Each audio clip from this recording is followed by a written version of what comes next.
Well, how'd the scrimmage go for you? We started out a little slow, but overall it was we finished up strong, and got some good things accomplished, and learned something from it. And, it wasn't a bad scrimmage.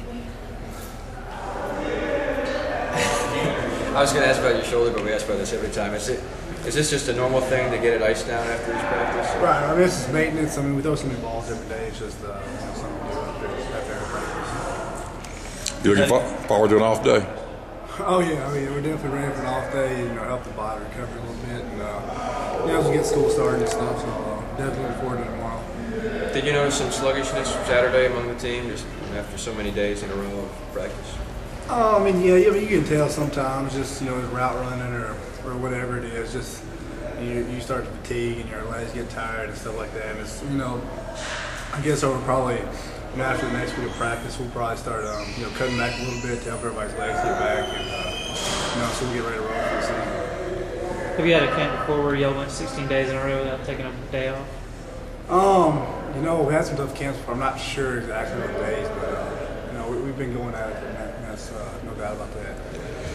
Any idea when y'all are gonna find out who gets to take the first snap? We'll see. We'll see. We'll find out whenever they tell us. So. Yeah.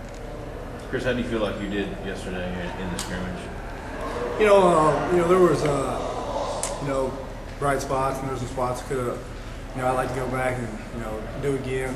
There's a couple of miscommunications. We had a couple of routes. I know we had a post route we probably should have scored on that we had a little miscommunication on, and there were a couple throws but overall it was a decent day, pretty consistent.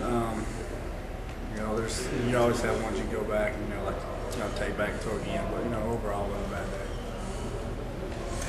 How much today was today a pretty intense day too?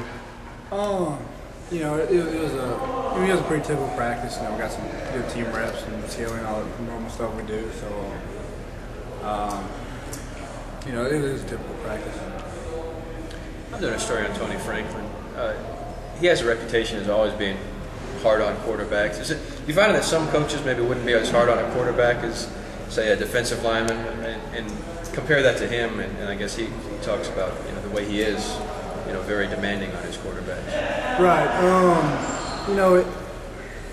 He does go about it a little differently than a lot of coaches would do, but the thing you have to see in Coach Franklin is if he's getting on you a lot and he's saying stuff to you, it means it kind of from him it's showing that he expects that from you, and that's why he's saying stuff to you. Whenever he doesn't say stuff to you, he's not getting on your case, then you kind of need to worry about that, especially when you're doing stuff wrong. You kind of have to take it as constructive criticism and just, take what he says and not how he says it. And, that's just his coaching style, and people have different styles, and that's the way he goes about it. Do you feel like your arm is back enough for you to make it through a season without any real problems? Oh yeah, I definitely think we can make all the throws now, and it's holding up well in their practice, especially all the balls we can make. And honestly, I think it's just going to continue to get stronger now as we keep throwing and build it up. So it's the point now we can make all the throws, and I'm excited about where it's at and how it's coming along. Now that 2 days is over, are you pleased with the progress of the offense in general? Oh yeah, all the way. Oh yeah. Obviously we're making strides. Putting stuff in and. Getting comfortable with the players and stuff, that's always big. And, some guys have really stepped up in camps that, they've kind of showcased what they can do and kind of show that they're going to, step up. And, especially in the game, some guys did some good stuff in the scrimmage. So, I'm really excited about it. I'm really excited about where we at and where we've come. From a personal